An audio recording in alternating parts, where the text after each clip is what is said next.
Bertakwalah kepada Allah dan perindah, percantik cara kalian mengais rezeki Allah. Cari yang halal zatnya dengan cara yang halal, karena kalian gak akan mati. Kata Nabi Muhammad, jangan sampai karena lambatnya rezeki Allah membuat kalian melakukan yang haram atau mengaisnya dengan cara yang haram.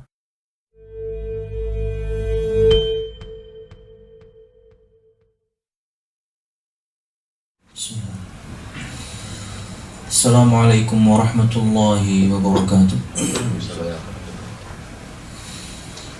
Alhamdulillah, wassalatu wassalamu ala rasulillah wa ala alihi wa ashabihi wa man wala, wa la hawla wa la quwwata illa billah.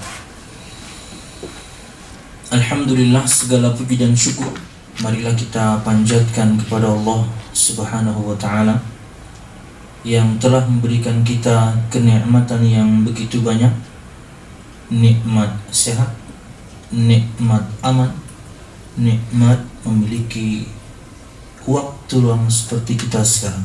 Belum katakan ini luang, karena ada sebagian orang subhanallah tidak diberikan kepadanya kelapangan waktu hingga sampai tidak sempat untuk belajar perkara yang paling utama untuk dirinya, khususnya kita laki-laki, yaitu agama. Maka patutlah kemudian kita bersyukur kepada Allah Subhanahu wa ta'ala akan nikmat ini dengan menjalankan ketaatan kepada Allah Subhanahu wa ta'ala sesuai dengan kemampuan kita. Karena memang menjalankan ketaatan itu berat, makanya ada embel-embel kemampuan di baliknya. Kata Nabi Muhammad SAW, yang aku larang dari kalian, ma nahaitukum anhu fajtanibuh, wa ma amartukum bihi fa'tu minhu mastata'tum. Yang aku larang dari kalian, tinggalkanlah. Yang aku perintahkan untuk kalian, lakukanlah sesuai dengan kemampuan kalian. Ada embel-embel kemampuan pada menjalankan ketaatan karena ia berat. Tapi tidak ada embel-embel kemampuan berkaitan dengan meninggalkan kemaksiatan karena tinggalkan aja. Kebiasaan yang buruk, teman yang buruk, komunitas yang buruk, grup WhatsApp yang buruk, tinggalin aja, selesai. Tapi kalau menjalankan sholat dan kewajiban-kewajiban yang lain, perlu motivasi yang luar biasa banyak hingga kemudian kita bisa menjalankannya.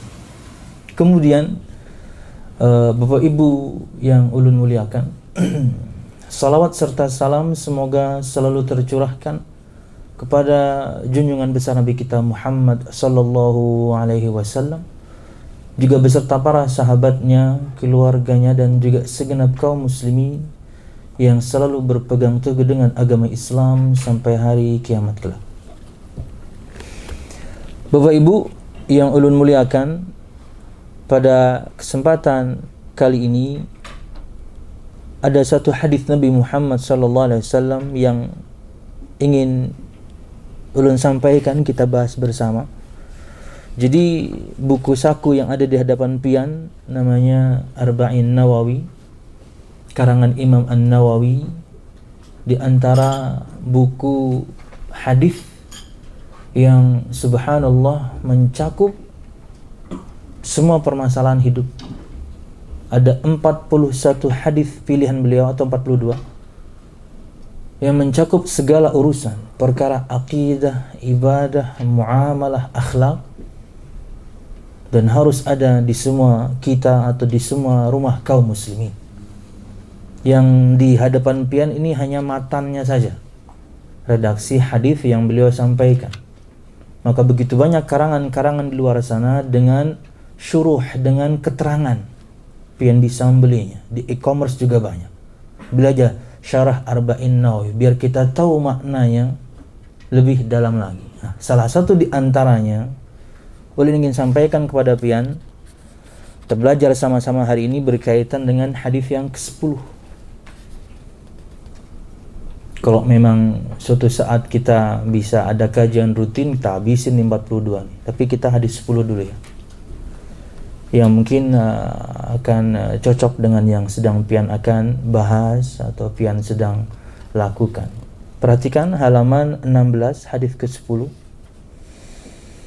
An Abi Hurairah radhiyallahu anhu qala Rasulullah sallallahu alaihi wasallam, innallaha tayyibun la yaqbalu illa tayyiban. Wa innallaha amara al-mu'minina bima amara bihil mursalin. Faqala ya ayyuhar rusulu kulu minat tayyibati wa'malu salihah. Wa qala ya ayyuhalladzina amanu kulu min tayyibati ma razaqnakum. Thumma dzakara ar-rajula yutilu as-safara ash'afa aghbara yamuddu yadayhi ila as-samaa ya rab wa mat'amuhu haramun wa malbasuhu haramun wa ghudhiya bil harami fa anna yustajabu lidzalik. Rawahu Muslim. Dari Abu Hurairah radhiyallahu anhu, dia berkata, sahabat Nabi yang mulia Abu Hurairah, nama aslinya Abdurrahman bin Sakhar Ad-Dawsi radhiyallahu anhu. Dia di antara sahabat yang paling banyak meriwayatkan hadis dari Nabi Muhammad sallallahu alaihi wasallam. Jadi sahabat itu yang paling banyak meriwayatkan hadis paling 6 atau 7 orang. Beliau salah satu di antaranya. Jadi kalau misalnya kita baca hadis apapun mesti mengerucut kepada 7 orang atau 6 orang ini. Makanya kalau ada orang tidak suka dengan sahabat, yang 6 orang ini yang mereka incar. Yang 6 orang ini yang akan mereka incar, dicari kesalahannya untuk dicela. Karena kalau si perawi hadisnya tercela, hadisnya nggak kita pakai. Ada orang-orang seperti itu, ketika ingin menafikan sabda-sabda Nabi Muhammad, sahabatnya yang mereka cari. Dan top 6 itu yang mereka akan cari. Karena kalau si perawi yang meriwayatkan hadisnya tercela, gimana kemudian perkataannya bisa kita terima? Subhanallah. Tapi alhamdulillah kita tidak demikian. Kita malah memuliakan para sahabat radhiyallahu anhu ajma'in. Kata Abu Hurairah radhiyallahu anhu, Hurairah itu dari Hirrah. Hirrah itu artinya kucing. Hurairah itu kucing kecil. Disebutkan beliau memang pencinta kucing. Di banyak majelis disebutkan beliau bahkan membawa kucing kecil. Jadi Hurairah itu dari Hirrah, kucing. Hurairah kucing kecil. Jadi memang di dalam adat istiadat orang Arab itu ada yang namanya kunyah. Seorang itu dipanggil dengan sesuatu yang dia terbiasa melakukannya. Kalau di kita mungkin jarang ya. Sekalinya kita pakai abu di belakang nama kita, langsung dituduh sok ke Arab-Araban. Padahal nggak apa-apa, kunyah boleh. Dan biasanya memang kunyah itu menggunakan nama anak laki-laki pertama. Kecuali orang itu anaknya perempuan semua, ya anak perempuan pertama yang dipakai. Misalnya anak ulun pertama namanya Dalila. Maka ketika dipanggil kunyahnya Abu Dalila, itu penghormatan. Penghormatan. Kalau di kita mungkin memanggil langsung seperti yang Bapak sebutkan. Abah Dalila, misalnya seperti itu. Padahal kurang lebih sama kayak bahasa Arab, Abu Dalila. Dan orang Arab itu kebiasaannya bukan cuma kunyah, manggil nama orang itu bisa sampai kakek. Ulun ketika kuliah di Madinah itu dipanggil ujung nama ulun karena dia mengira itu nama kakek. Khairullah Anwar Lutfi. Dikiranya nama ulun Khairullah, Anwar itu abah, Lutfi itu kai. Ulun kalau di absen dipanggilnya Lutfi. Makanya ketika di absen pertama kali ulun enggak ngeh gitu kan. Lutfi, diem aja, Lutfi. Indonesia, saya nih. Oh iya, saya nggak sadar bahwasanya dipanggil nama ujungnya karena itu penghormatan. Di Kiong ngaran kai. Baharimun waktu SD lo kita di Kiong ngaran abah aja Supan ya lo. Memang lain ya. Beda adat. Oke. Masuk kepada periwayatannya. Kata beliau, Rasulullah sallallahu alaihi wasallam bersabda, sesungguhnya Allah Maha baik dan tidak menerima kecuali yang baik. Ada 2 faedah minimal bisa kita ambil dari potongan sabda Nabi Muhammad ini. Di antaranya adalah nama Allah. Allah maha baik dan tidak menerima kecuali yang baik. Makanya kalau misalnya siapapun di antara kita belajar tentang asma dan sifat, di antara prinsip kita meyakini semua nama Allah baik. Tidak ada makna yang mengandung unsur kurang, aib, no. Walillahil asmaul husna fad'uhu biha. Dan milik Allah Subhanahu wa taala nama-nama yang baik, berdoalah kalian dengannya. Makanya di antara adab doa itu puji dulu. Ya Rahman, Ya Rahim, Ya Ghaffar, Ya Wahid. Sebutkan dulu asma dan sifat Allah, baru minta. Di antara adab berdoa, puji dulu Allah Subhanahu wa taala dengan menyebutkan asma dan sifatnya, baru minta. Faedah yang kedua dalam potongan ini adalah bahwasanya Allah tidak menerima kecuali yang baik. Baik itu perkataan, baik itu perbuatan. Makanya kita kaum muslimin, kata Nabi Muhammad SAW, al-muslimu laysa bit-ta'an wala la'an wala fahishal badhi. Seorang muslim itu bukan orang yang suka mencaci, suka memaki, suka melaknat, dan bukan orang yang kemudian perkataannya kotor, jorok, keji. No. Kata Nabi Muhammad di hadis yang lain, la yas'adu ilallah illa tayyib.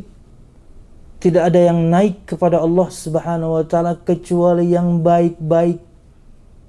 Perkataan yang baik, perbuatan yang baik. Fokus kepada perkataan dulu. Kita punya kaidah berdasarkan sabda Nabi Muhammad sallallahu alaihi wasallam, man kana yu'minu billahi wal yawmil akhir falyaqul khairan aw liyasmut. Jadikan ini kaidah untuk diri kita masing-masing, dan ini sebagai bantahan berkaitan dengan jargon freedom of speech. Nggak bisa kita bebas. No, Nabi Muhammad ajarkan kita adab. Barang siapa yang beriman kepada Allah dan hari akhir, berkata baik atau diam, bukan ngomong selalu. Yang bukan bidangnya ngomong juga. Yang dia bukan ahlinya ngomong juga. Berkata baik atau diam. Bahkan kemarin juga ulun ceramah dan kemudian kita bikin potongan kajiannya, mungkin Pak Roy juga dapatkan dari pagi. Sekarang ini semua orang ngomong soal wabah. Yang ulun maksudkanlah berkaitan dengan urusan agama tentang fikih wabah. Anda penuntut ilmu. Anda penuntut ilmu, semua kita orang awam. Ikuti arahan yang berilmu. Ini perkara besar. Perkara berkaitan dengan kemaslahatan orang banyak. Ente orang kecil ngomong yang kecil aja. Ikuti perkataan para ulama. Dan juga para ulama mesti mereka ngomong berdasarkan fakta dan berdasarkan juga data dari para ahli. Ikuti, simple. Mendebat ini, mendebat itu mah. Jadi kadang-kadang kita tidak tahu siapa diri kita. Kita tidak tahu kadar kita. Kalau sudah berkaitan dengan urusan agama, serahkan kepada ahlinya dan ikuti selesai. Itulah kita sebagai para penuntut ilmu. Selama ustadznya, syekhnya, habibnya, tuan gurunya menyampaikan berdasarkan dalil, menghadapi wabah ini harus beginilah, ikuti. Berkata baik atau diam. Yang kita mampu atau yang memang kita menguasainya, monggo. Ulun terus terang di sini ya, dan ini ada di behind the scene video tapi belum kami posting. Ulun pernah mewawancarai Pak Roy yang akan membicarakan tentunya berkaitan dengan pekerjaan Pak Roy tentang bisnis properti. Ulun nol kecil, TK dalam hal ini. Ulun harus ngomong apa ya? Berat jadinya, kenapa? Ulun masuk ke dunia yang lain. Tapi sebaliknya kemudian di banyak kasus Pak Roy nanya agama, WhatsApp saya dia. Karena memang memiliki ya ini bidangnya masing-masing. Kalau ulun kemudian ya ini nyebrang gitu ya, bahas properti, jualan aja kada tuntung-tuntung, bahas properti pulang, bukan ahlinya.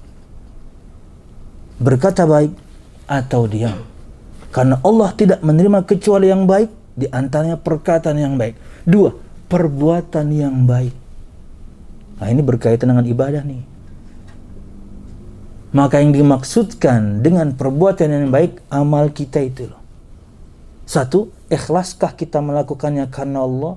2, sesuaikah yang kita lakukan dengan contoh dari Nabi Muhammad? Itu adalah yang baik.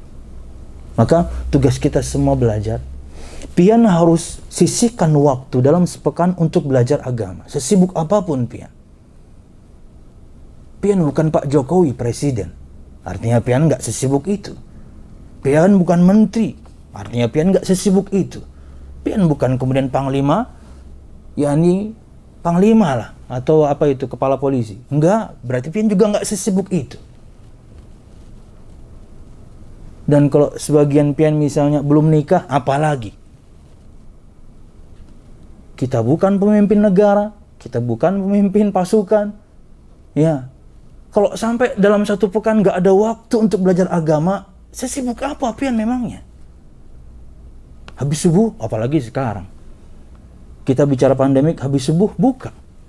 Kajian para ustadz begitu banyak live habis subuh. Ada yang duha, ada yang menjelang zuhur, ada yang setelah asar, ada yang malam. Pilih. Nggak setiap hari nggak apa-apa, tapi pilih. Dalam sepekan minimal sekali, 2 kali lah. Ikuti kajian tentang akidah, 1 mungkin. Ikuti kajian tentang ibadah, ikuti kajian tentang adab, minimal 3 hal itu harus pian ikut. Terserah siapapun kemudian ustadz yang pian biasa dengarkan. Harus pian paksa belajar agama, khususnya yang laki-laki. Kita sebagai kepala keluarga. Wallahu a'lam bishawab. Karena kalau misalnya ibadah kita salah, ya nggak diterima dong. Kenapa? Karena kita nggak tahu yang benar bagaimana. Ikhlas karena Allah, itu syarat pertama. 2, sesuai tuntunan. Nah itu ya perlu belajar banyak itu. Karena kalau sudah membahas sesuai tuntunan Nabi Muhammad ajarkan ibadah itu ada sebabnya, ada jenisnya, ada jumlahnya, ada caranya, ada waktunya, ada tempatnya. 6 hal yang pian harus pelajari dari ibadah Nabi Muhammad SAW. Harus pian paksa diri untuk belajar agama. Lanjut. Kemudian kata Nabi Muhammad SAW, sesungguhnya Allah Subhanahu wa Ta'ala memerintahkan orang-orang mukmin dengan apa yang Dia perintahkan kepada para rasul. Ada pemuliaan di sini untuk semua kita sebagai umat Nabi Muhammad. Karena yang Allah perintahkan kepada kita sama juga Allah perintahkan kepada para rasul. Artinya juga adalah bahwasanya ketika para rasul diperintahkan untuk melakukan satu amalan, apalagi kita. Ini kada pian pernah dapatilah ada orang itu nggak sholat. Ketika ditanyakan kenapa kamu nggak sholat, saya sudah khatam. Saya sudah di level di mana sudah tidak kena lagi kewajiban. Waduh, luar biasa. Nabi Muhammad masih sholat, ente siapa memangnya? Nabi Muhammad itu bukan cuma sholat wajib, sholat sunnah. Disebutkan oleh Aisyah sampai tumitnya itu bengkak, betisnya bengkak, tumitnya pecah-pecah. Saking lamanya berdiri sholat malam. Itu Nabi Muhammad orang yang kalau salah langsung diingatkan. Yang pertama kali dibukakan untuknya pintu surga, pastilah beliau masuk surga. Di antara keutamaan beliau, sudah dihapuskan dosanya yang lalu dan masa datang. Masih salat sunnah. Lah ente kemudian gak salat, siapa memangnya kamu? Amun koler aja, kada usah banyak dalil. Kalau Anda malas saja udah. Nggak usah kemudian Anda menopang kemalasan Anda dengan satu keyakinan yang menyimpang. Ada orang kayak gitu. Di antara jamaah pengajian juga mantan yang begitu ada. Levelnya nggak sholat, kenapa? Sudah khatam, belum belak-belakan tanya, padahal ente males ya. Ih bang Jan, nah tahu, cuma pengoler aja intinya, cuman dapat pengajian yang tepat. Mun sudah sampai level ini, kenapa lagi kalau sembahyang ya? Mantapnya. Ya, yang diperintahkan kepada kita, Allah perintahkan kepada para rasul. Harusnya kita ini merasa mulia, kenapa? Perintahnya sama. Tapi ada orang, Rasul saja sholat, dia nggak sholat. Lebih parah lagi, kada apa-apa bermaksiat ya. Jadi menghalalkan segala cara untuk kemudian mengikuti hawa nafsunya. Makanya kalau pengen ingat bahari, ada orang yang sebagai nabi. Siapa itu? Ahmad Musaddiq, mudahan sudah taubat orangnya. Siapa banyak pengikutnya? Anak-anak muda. Di antara ajarannya nggak sholat. Seneng anak-anak muda pada sembahyang kah? Wah, ini hanya nabi ya. Nah itu. Kenapa? Karena ada bahasan nggak sholatnya. Sholat itu berat. Apalagi subuh. Dan juga asar. Subuh sama asar itu dua sholat paling berat karena diawali dengan istirahat. Mungkin kalau dengan pekerjaan pian jarang tidur siang mungkin. Tapi kita sepakat subuh, insya Allah kita istirahat malam. Sholat yang diawali dengan istirahat, beratnya minta ampun. Dan kita laki-laki harus ke masjid, lebih berat lagi. Amun bangun subuh sembahyang di rumah, kecil. Nyalai alarm di handphone, nyalai alarm hidup juga nyalai, ya lo bini lo, ding, subuh bangunkanlah. Azan selesai, ambil air wudhu, sholat. Ringan, tapi melangkahkan kaki ke masjid, berat. Makanya kadang-kadang lu cukup gimana ya, kadang-kadang ada sebagian orang mungkin pakaiannya my trip, my adventure lah, kemudian dia nge-gym lah, kemudian kalau sudah rame orang sepedaan pagi, sepedaan sore, sehat. Jalan batis ke masjid kada kuat, kada usah gini pian bersepedaan. Masjidnya dekat. Kadang-kadang di samping rumah masjidnya. Awak bagus Pak. Awak fitness. Orangnya sehat, bersepedaan tiap hari. 4 klub sini, 4 klub situ. Bajunya Jepang. Tapi kada tahan ke masjid, kada usah gin. Anda sehat harusnya untuk Anda ibadah. Karena itu tujuan kita hidup. Gawian pian ini selingan. Tujuan pian hidup menyembah Allah. Sisanya lakukan yang pian bisa lakukan. Nikmati kenikmatan dari Allah SWT. Tapi tahu kita tujuan hidup menyembah Allah. Tapi saya kepala keluarga, saya harus kerja. Kerja silahkan. Cari kais rizki Allah SWT. Sebagian di antara kita bahkan Allah tentukan untuknya kekayaan. Kaya Anda. Tapi ingat, ketika sudah kaya, harus bisa membelanjakan dengan tepat. Orang kaya ya ujiannya pada hartanya dong.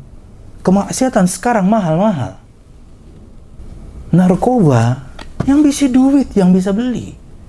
Amun kada bisi duit, jahat dulu, bunuh orang kah, mencuntan kah, garong kah, apa kah, hanyar nukar. Kenapa? Karena nggak punya uang. Orang yang punya uang tinggal cari bandar.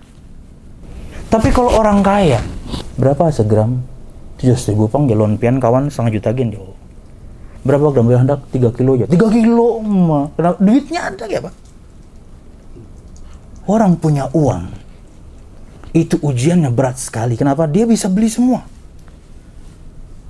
Makanya menang kada berduit, nukarnya lem aja nya. Ngelem di pojokan. Biar sama maboknya. Padahal hendak mabok gampang. Hendak mabok gampang. Hendak tele. Duduk di belakang pick up. Hadap ke belakang. Muak tuh pangwian Wallah alam bisa. Lanjut pemirsa. Lanjut jamaah. Sesungguhnya Allah memerintahkan orang-orang mukmin dengan apa yang dia perintahkan kepada para rasul. Artinya perintah kita sama. Kemuliaan untuk kita karena perintah untuk kita dan para rasul sama. Apa itu? Perhatikan. Allah berfirman dalam surah Al-Mu'minun ayat 51. Wahai para rasul, makanlah dari makanan yang baik-baik dan kerjakanlah amal saleh. Nah ini. makanlah dari makanan yang baik-baik dan kerjakanlah amal saleh. Makanan dan minuman yang baik, zatnya baik, cara mendapatkannya pun harus baik. Kita katakan misalnya apalah gitu yang makanan yang jelas halalnya, ya ayam lah ya. Dan pengen sebutkan Wong Solo, dia nggak bayar iklan. Tapi nggak apa-lah, ayam bakar Wong Solo halal. Zatnya halal karena dia ayam. Tapi kalau Anda mendapatkannya dengan cara yang haram, ada kita yang orang deliverynya Wong Solo, pengen cegat ambil sebuting. Ayamnya halal, tapi kan pian mencuri. Cara mendapatkannya nggak benar. Jadi baik itu zatnya baik, caranya baik. Ini juga poin untuk usaha pian. Ini untuk yang sedang pian kerjakan. Zatnya baik, mau pian bisnis properti kok, rumah kok, nolongin orang bahkan. Tapi perhatikan cara pian mengais rizki di bisnis ini. Transaksinya. Hilangkan kezaliman di dalamnya. Hilangkan ketidakjelasan transaksi di dalamnya. Jauhi transaksi riba. Insya Allah berkah. Amin ya rabbal alamin. Kalau pengen nonton wawancara dengan Pak Roy, pusing juga Sidin begitu tahu bahari. Banyaknya transaksi yang ada bujur. Cek video ulun dengan Pak Roy. Awal-awal dia tahu bahwasanya, nah kada bujur sekalinya selama ini. Pusing, tapi nggak apa-apa. Belajar pelan-pelan dan bisa. Bisa, subhanallah. Makanya hingga pian bekerja sama kan ini. Apa tadi ngarannya PT-nya? PT Mahantas Properti. Iya, artinya pian sebelumnya ada PT, Pak Roy juga ada PT ya, dan pian melebur di sini gitu. Oh ya, ya bisa. Subhanallah. Makanlah yang baik. Kata Allah Subhanahu wa taala, makanlah dari makanan yang baik-baik, baik zatnya, baik juga cara mendapatkannya. Kemudian dan kerjakanlah amal saleh. Ini perintah untuk para nabi berlaku ke kita. Di antara bukti atau di antara cara mensyukuri nikmat Allah Subhanahu wa taala beramal saleh. Makanya hadirin khususnya bapak-bapak kaum laki-laki. Di antara bentuk syukur kita pertama kali di pagi hari itu ya salat subuh itu. Oke, sekarang sedang pandemik, mungkin ada kekhawatiran. Misalnya di masjid juga bahkan tidak menjalankan protokol kesehatan, nggak apa-apa di rumah. Tapi begitu pandemik ini selesai, kita itu ke masjid. Subuh kita itu ke masjid, dan itu bukti jantannya kita pemirsa. Bapak-bapak. Ya. Karena itu sholat berat sekali itu. Kalau zuhur kita di aktivitas. Kalau sebagian pian nggak tidur siang, asar kita sedang beraktivitas. Maghrib oke lah, isya berat memang. Udah lelah kadang-kadang. Tapi subuh itu berat banget. Hanya pejantan tangguh yang bisa melakukannya. Kalau bapak punya anak perempuan, atau Anda punya adik perempuan, kakak perempuan yang belum nikah, cara Anda ngecek laki-laki ini tangguh itu sholatnya. Pian sebagai saudara, wah ini iparku nih kayak apa? Cek. Di mana sholat 5 waktunya? Kita berbicara hari umum ya, bukan pandemik ya. Di masjid, top itu. Laki-laki tangguh yang bisa melakukannya itu. Karena kalau laki-laki saleh di rumah dia. Ingat, kita bahas hari-hari biasa ya, bukan pandemi.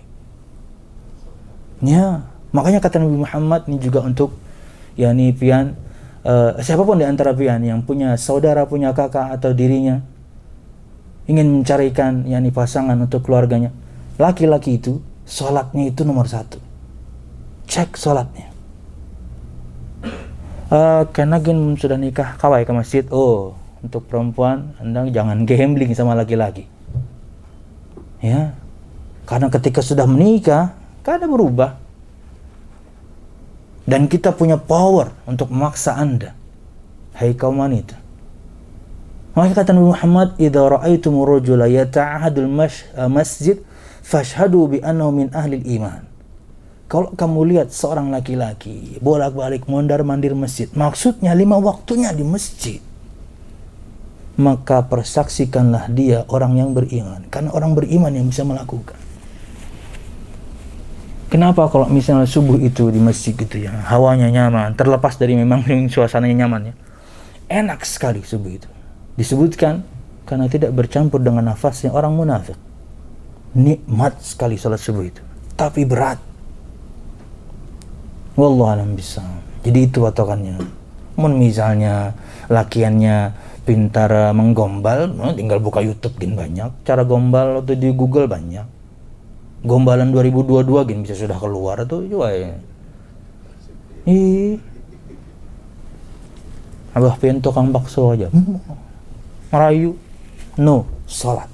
Ini untuk kita kaum laki-laki. Untuk bapak-bapak yang punya anak perempuan yang mungkin akan mencari menantu. Oke, lanjut sedikit lagi ya kita. Kemudian, yakni Allah juga berfirman, wahai orang-orang yang beriman, makanlah dari rizki yang baik yang kami berikan kepada kalian. Jadi perintahnya sama. Kepada para rasul, makanlah makanan yang baik.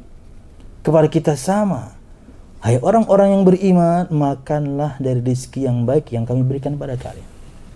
Dan bukti kita bersyukur dengan beramal saleh. Lanjut.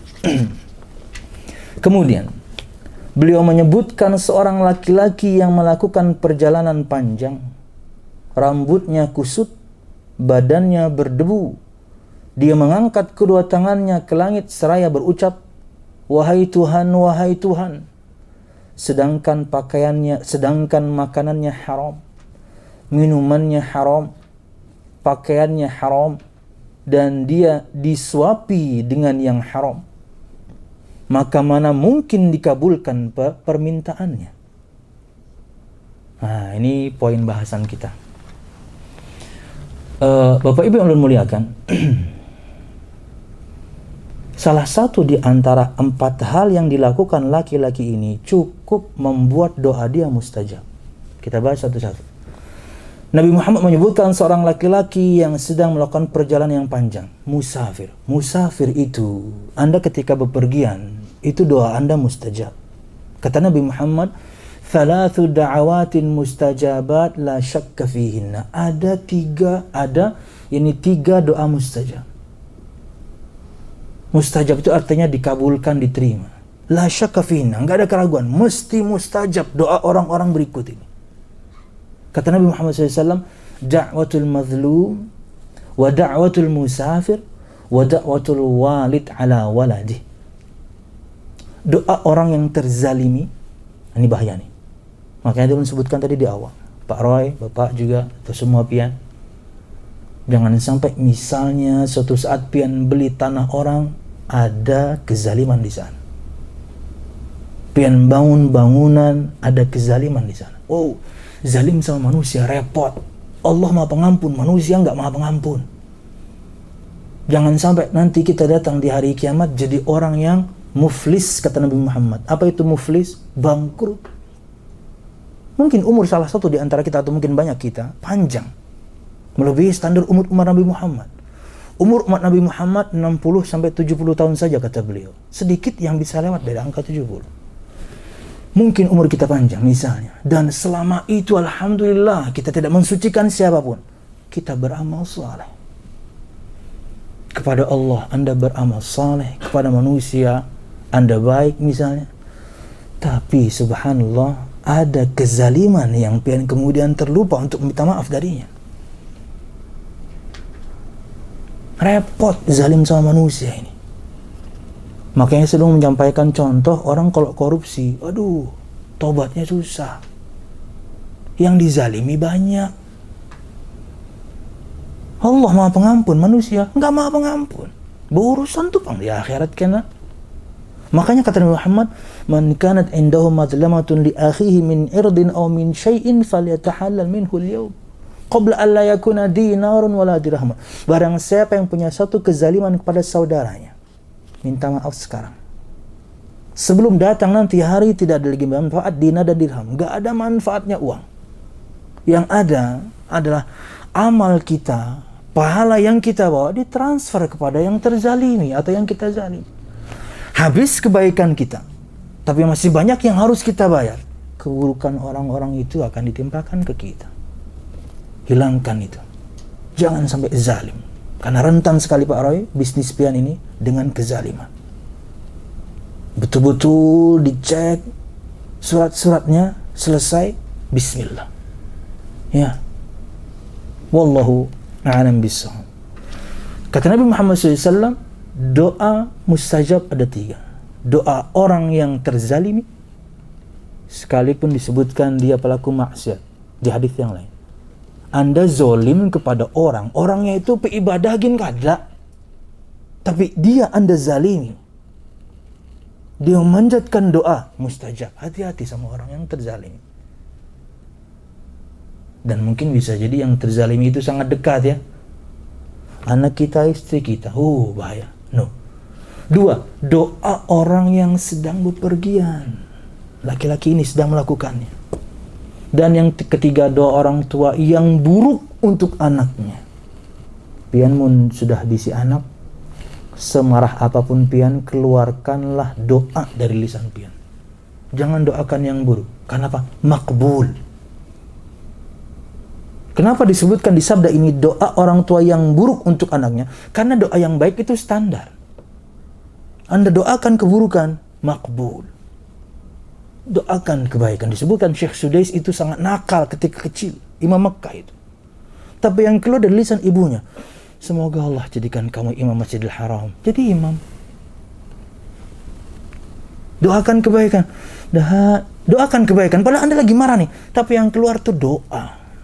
Dasar anak setan dia. Jadi pian setan. Pian doakan setan, anak abahnya setan. Oke, laki-laki ini melakukannya. Dia musafir, oke? Rambutnya kusut, badannya berdebu. Disebutkan ini kondisi seseorang yang sampai tidak memperdulikan kondisi tubuhnya, yang dia pikirkan hanya doanya. Artinya apa maknanya? Orangnya sedang lagi khusyuk. Ini metafora kekhusyuan disebutkan oleh para ulama. Orang yang sampai tidak memperdulikan kondisinya, maksudnya berdoa tuh pangna. Metafora kekhusyuan kata para ulama untuk poin ini. Rambutnya kusut, badannya berdebu. Dan kita tahu bahwasanya orang-orang yang sampai seperti ini, level kekhusyuannya mustajab. Dia melakukan. Di antara adab berdoa, kekhusyuan. Dia mengangkat kedua tangannya ke langit seraya berkata, doa itu kalau kita ngangkat tangan, Allah malu kalau enggak Allah jawab. Disebutkan dalam sebuah riwayat, Innallaha hayyun karimun. Allah itu maha malu dan maha dermawan.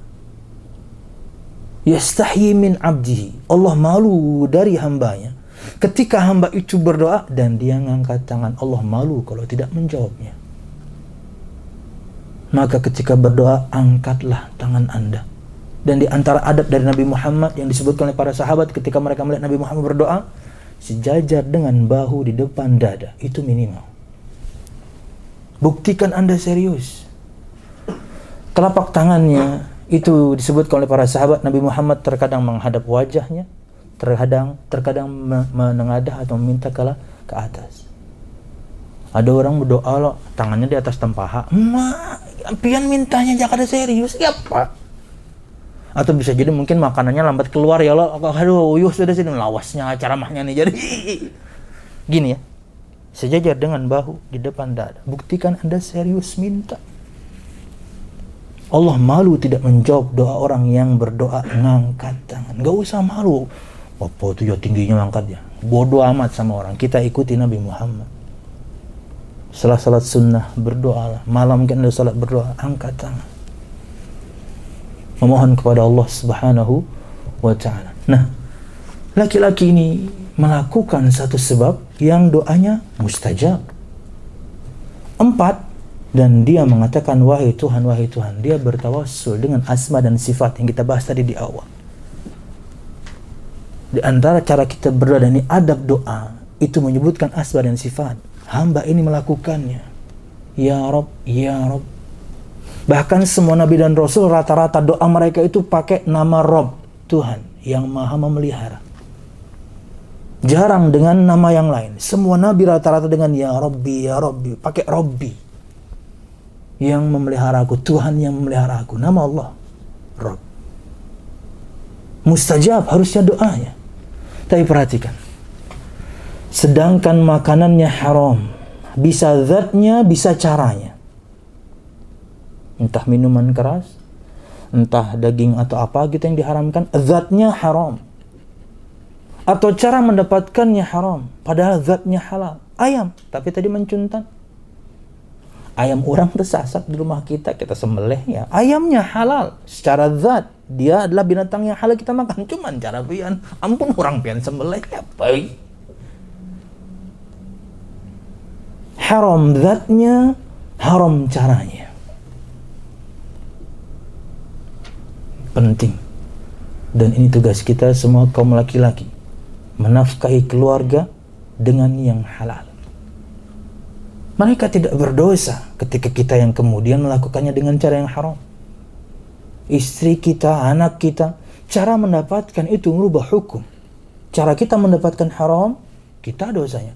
Cara anak kita mendapatkan, cara istri kita mendapatkan, dia dari kita. Hadiah, pemberian. Cara merubah hukum. Kita yang nanggung dosa. Jangan sampai karena mungkin sulitnya rizki Allah menghalalkan segala cara. No. Ingat, kata Nabi Muhammad, Inna Allah nafatha fi ra'i anna nafsan lan tamuta hatta tastakmila rizku. Fattaqullahu ajmilu fit talab. Sesungguhnya Ruh Kudus Jibril alaihissalam meniupkan wahyu Allah ke relung hatiku, satu wahyu. Bahwasanya satu jiwa tidak akan mati sampai rizkinya sempurna. Anda nggak akan mati. Anda tidak akan mati sampai rizki Anda sempurna. Sangat mungkin rizki Anda yang terakhir adalah, saya lagi mikirin makanan. Apa Pit? Yang paling dekat? Nasi Padang. Mungkin sekali rizki Anda yang terakhir adalah nasi Padang, tapi di tahun 2050. Sampai 2050 Anda nggak akan mati. Mun terseok-seok mungkin. Mun terjal jalannya mungkin, tapi Anda nggak akan mati. Itu maksud dari sabda Nabi Muhammad. Satu jiwa tidak akan mati sampai rizkinya sempurna. Ulun ingat satu cerita, mudah-mudahan kada kelewatan. Orang sakit, koma. Tak taunya di suatu hari tersadarkan dia dan dia minta es krim. Ini cerita nyata dari Ustaz Arifin Badri. Mungkin Pak Roy juga pernah dengar dari beliau langsung. Begitu bangun dia hanya minta es krim. Koma lama, tersadarkan minta es krim. Disuapkan kepadanya satu suapan, meninggal. Rizki dia terakhir es krim. Komanya lama. Artinya jangan sampai kata Muhammad, fattaqullaha wa ajmilu fit talab. Bertakwalah kepada Allah dan perindah, percantik cara kalian mengais rizki Allah. Cari yang halal zatnya dengan cara yang halal. Karena kalian gak akan mati. Kata Muhammad, jangan sampai karena lambatnya rizki Allah membuat kalian melakukan yang haram atau mengaisnya dengan cara yang haram. Kada sabar sudah nah, hendak nukar ini itu kada kawa. Ada tawaran transaksi haram tapi duitnya banyak. Sudah ayo aku ambil aja nih. Aku gesen anak jua nih. Aku gesen bini jua nih. Aku kan punya kewajiban menafkahi. Kada mau jual sesekali. No. Anda kira harta haram tidak berimbas kepada mereka? Kata seorang ulama salafus salih, ra'aitu athara maksiati fi ahli.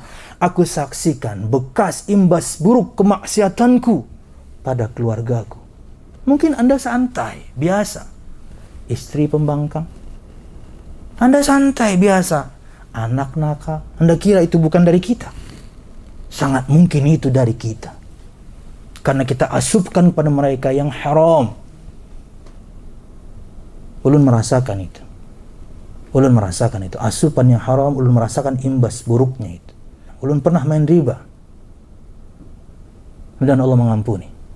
Dulu, tahun 2007-2008. Tapi alhamdulillah disadarkan lebih cepat.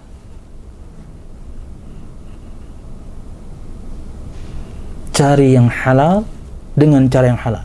Laki-laki ini Dia melakukan semua perbuatan yang seharusnya salah satunya saja cukup untuk doa dia mustajab, tapi makanannya haram, minumannya haram, pakaiannya haram, yang dia pakai dihasilkan dari yang haram, dan dia disuapi dengan yang haram, gizi yang masuk haram.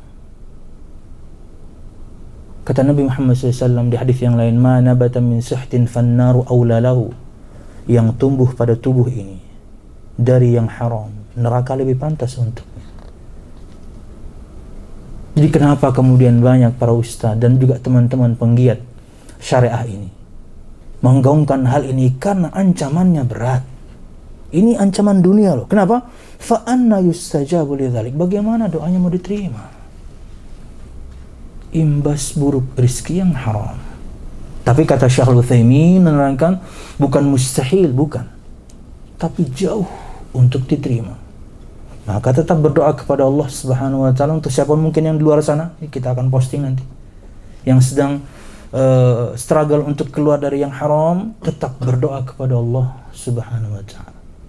Wallahu a'lam bishawab. Sebagai penutup berkaitan dengan bisnis pian, 3 hal tadi jadikan perhatian. Jangan sampai pian bertransaksi dan menzalimi orang. Jangan sampai pian bertransaksi tapi gharar, ada ketidakjelasan. Jangan. Hilangkan itu dari bisnis pian agar kemudian diberkahi.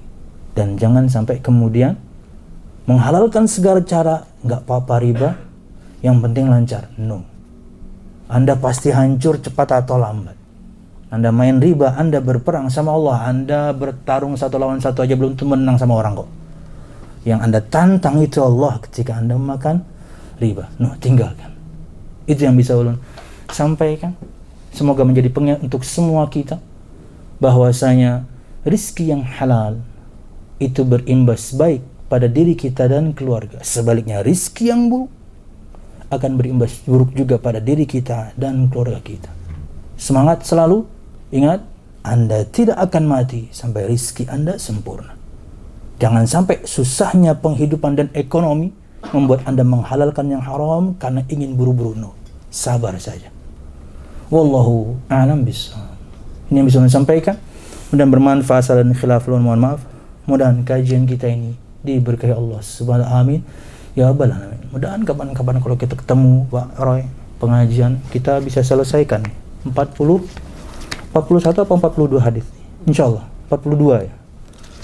Oke. Mudah-mudahan bermanfaat. Kita tutup dengan doa kafaratul majlis. Subhanakallahumma bihamdika asyhadu an la ilaha illa anta astaghfiruka wa atubu ilaik. Wassalamualaikum warahmatullahi wabarakatuh.